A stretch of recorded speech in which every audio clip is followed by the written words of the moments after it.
ಶ್ರೀ ಸಾರರೂಪ ಗುರುಚರಿತ್ರೆ 23ನೇ ಅಧ್ಯಾಯ. ಶ್ರೀ ಗುರುಭ್ಯೋ ನಮಃ. ನಾಮಧಾರಕನೇ ಕೇಳು.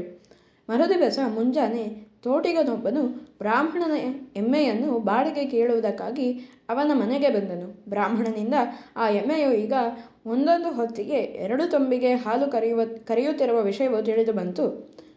ಹಾಲು ಕರೆಯುತ್ತಿರುವ ಎಮ್ಮೆಯನ್ನು ಬಾಡಿಗೆಗೆ ದುಡಿಸಲಾರೆನೆಂದು ಬ್ರಾಹ್ಮಣನು ಸ್ಪಷ್ಟವಾಗಿ ತಿಳಿಸಿದನು. ತೋಟಿಗನು ಬ್ರಾಹ್ಮಣನ ಬರಡೆಮ್ಮೆಯು ಶ್ರೀ ಗುರುಗಳ ಕೃಪೆಯಿಂದ 2 ತಂಬಿಗೆ ಹಾಲು ಹಿಂಡುತ್ತಿರುವ ವಿಷಯವನ್ನು ಇಡೀ ಗಾಣಗಾಪುರದ ತುಂಬ ಪ್ರಚಾರ ಮಾಡಿಬಿಟ್ಟನು. ಆ ಊರಿನ ಪಾಳೆಯಗಾರನಿಗೂ ಈ ಸುದ್ದಿ ಹತ್ತಿತು. ಆತನು ಸ್ವತಃ ಬ್ರಾಹ್ಮಣನ ಮನೆಗೆ ಬಂದು ಅದರ ಸತ್ಯತೆಯನ್ನು ನಿರ್ದರ್ಶನ ಮಾಡಿಕೊಂಡನು. ಗುರುಗಳು ದೈವೀ ಪುರುಷರೆಂಬ ಭಕ್ತಿಯು ಆತನಲ್ಲಿ ಉತ್ಪನ್ನವಾಯಿತು. ತಕ್ಷಣವೇ ತನ್ನ ಮನೆಯ ಪರಿವಾರದವರನ್ನೆಲ್ಲ ಕರೆದುಕೊಂಡು ಸಂಗಮ ಕ್ಷೇತ್ರಕ್ಕೆ ಬಂದನು.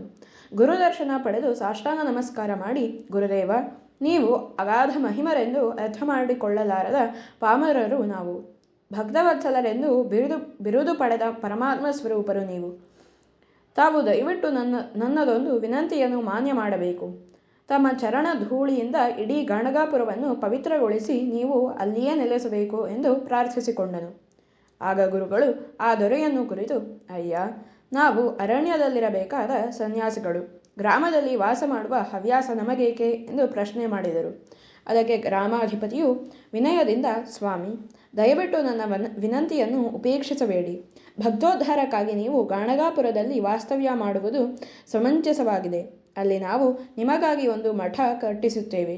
ತಾವು ಅಲ್ಲಿ ವಾಸ ಮಾಡಿಕೊಂಡು ಜಪ, ತಪ, ಭಿಕ್ಷೆ ಅನುಷ್ಠಾನಾದಿಗಳನ್ನು ಆಚರಿಸುವ ಕೃಪೆ ಮಾಡಬೇಕು ಎಂದು ಆತ್ಮೀಯ ಭಕ್ತಿಯಿಂದ ಹೇಳಿಕೊಳ್ಳತೊಡಗಿದನು.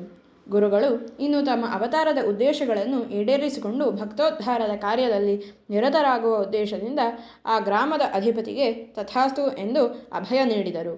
ಕೂಡಲೇ ರಾಜನು ಮೇಣಿಯೊಂದನ್ನು ತರಿಸಿ ಅದರಲ್ಲಿ ಗುರುಗಳನ್ನು ಕುಳ್ಳಿರಿಸಿಕೊಂಡು ವಾದ್ಯ ಮೇಳದೊಂದಿಗೆ ಮೆರವಣಿಗೆ ಮಾಡಿಸುತ್ತಾ ವೈಭವದಿಂದ ಗಾಣಗಾಪುರಕ್ಕೆ ಕರೆತಂದನು.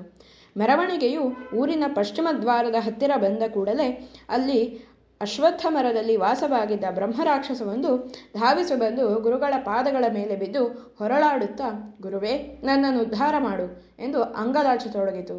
ಗುರುಗಳು ಅದಕ್ಕೆ, ನೀನು ಸಂಗಮದಲ್ಲಿ ಸ್ನಾನ ಮಾಡಿದರೆ ನಿನ್ನ ಶಾಪ ಪರಿಹಾರವಾಗಿ ಜೀವನ್ಮುಕ್ತಿ ಪಡೆಯುವಿ ಎಂದು ಅಭಯ ನೀಡಲು ಅದು ಗುರುಗಳನ್ನು ಕೊಂಡಾಡುತ್ತಾ ಸಂಗಮದತ್ತ ಹೊರಟು ಹೋಯಿತು.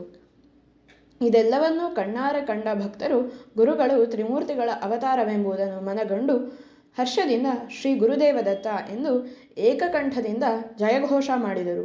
ಗ್ರಾಮಾಧಿಪತಿಯು ಗುರುವಾಜ್ಞೆಯಂತೆ ಆ ಅಶ್ವತ್ಥ ವೃಕ್ಷದ ಸನ್ನಿಧಿಯಲ್ಲೇ ಒಂದು ಮಠವನ್ನು ಗುರುಗಳಿಗಾಗಿ ಕಟ್ಟಿಸಿಕೊಟ್ಟನು. ಗುರುಗಳು ಅಲ್ಲಿಂದ ಪ್ರತಿನಿತ್ಯ ಸಂಗಮಕ್ಕೆ ಹೋಗಿ ಅನುಷ್ಠಾನ ಮುಗಿಸಿಕೊಂಡು ಬರುತ್ತಿದ್ದರು. ರಾಜನು ಸಂಗಮದವರೆಗೆ ಗುರುಗಳನ್ನು ಮೇಣಿಯಲ್ಲಿ ಕರೆದೊಯ್ದು ಬಿಟ್ಟು ಬರುತ್ತಿದ್ದನು. ಅವರು ಅನುಷ್ಠಾನ ಮುಗಿಸಿಕೊಂಡು ಬರುವ ವೇಳೆಗೆ ಮಹಾದ್ವಾರದಲ್ಲಿ ಕಾಯುತ್ತಿದ್ದು ಅವರನ್ನು ಭಕ್ತಿಯಿಂದ ಸ್ವಾಗತಿಸುತ್ತಿದ್ದನು.